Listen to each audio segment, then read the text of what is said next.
What happens after I die? This is one of humanity's oldest and most profound questions. It echoes in our hearts, especially in moments of loss or reflection. In a world that often teaches us to fear the end, the wisdom of Sri Ramana Maharshi offers a radically different perspective. Death is not an end, but an illusion for those who know the truth. But are we asking the right question? For the sage of Arunachala, Sri Ramana Maharshi, death is not the end, and not even a transition in the sense we usually imagine. The real question, he would tell us, is not what happens after death, but rather, who is it that dies? Bhagavan invites us to a deep inquiry, not about the post-mortem destiny of an I we presume to exist, but about the very nature of that I.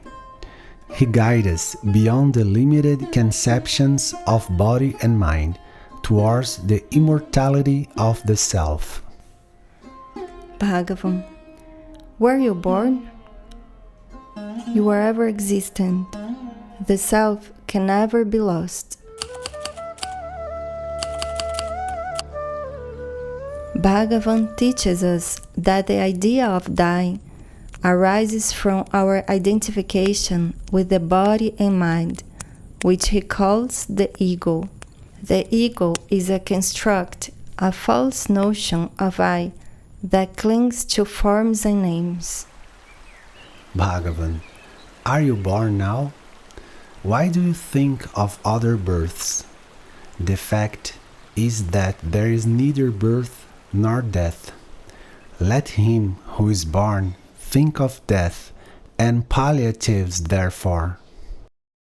What we call I is, in fact, an illusory identification with the body and mind. It is the ego, this false notion of individuality that clings to the idea of birth and death. When the body dies, this illusion can continue to manifest in other forms, or it can dissolve completely if the true I is recognized. Bhagavan, the body is impermanent and therefore unreal. Just as a person, blinded with the intoxication of toddy, a drink of fermented palm sap, is not aware whether the fine clothes with which he was adorned is still on his body or has fallen off. The Siddha, that is the Jnani, who has known self, does not know the body, whether due to prarabdha karma or destiny, it rests or is active, and whether due to that same prarabdha karma, it is joined or has separated, that is, whether it lives or has died.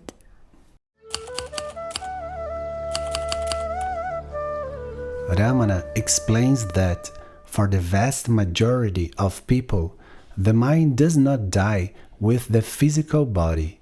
It carries with it latent tendencies or vāsanās, which are the accumulated impressions and habits over countless existences. These vāsanās are the engine that drives the mind to seek new forms, new bodies, in a continuous cycle of rebirths.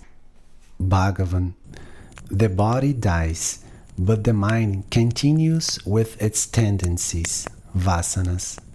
These tendencies create another body and another world as in a dream.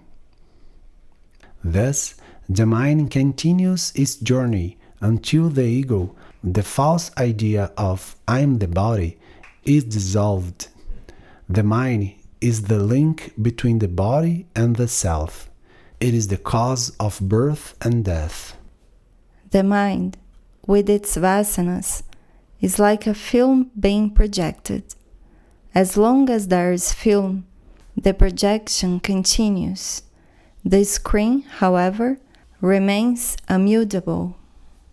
As long as the mind is identified with the body and its experiences, it will continue to create and inhabit new bodies, like a dreamer who jumps from one dream to another without realizing that the underlying reality is always the same consciousness.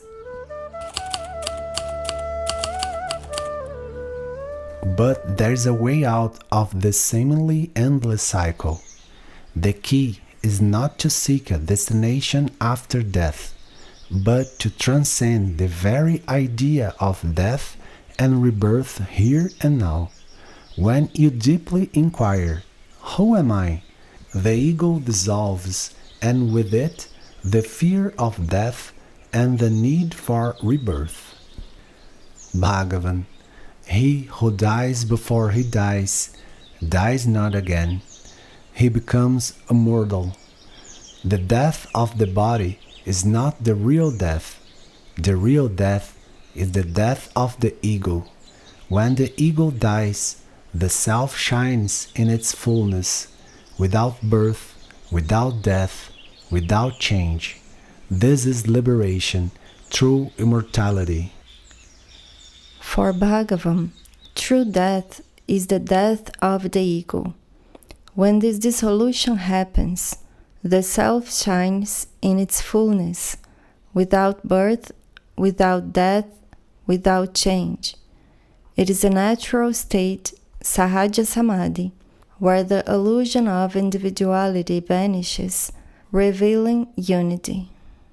Bhagavan, to say I have known myself, or I have not known myself, is a ground for ridicule. Why? To make oneself an object, are there two selves? Because being one is the truth, the experience of everyone. Self-inquiry, Ātma-vichāra, is the direct path to this liberation. By questioning the source of the I, you shift attention from objects and thoughts, turning it back to the very consciousness that perceives them. In this process, the ego, which is merely a thought, dissolves into its source, the self. So, what happens after you die? Ramana Maharshi's answer is simple and profoundly liberating. Nothing happens to what you truly are. The self is not born, does not die, does not change. It is the reality underlying all appearances. Bhagavan, you are the eternal self. What dies is only the idea that you are something different from it. Death is merely the end of an illusion. The self remains silent, infinite, present. It is your true nature, which can never be lost or destroyed. If this message has touched your heart, remember, the practice of asking, "Who am I?"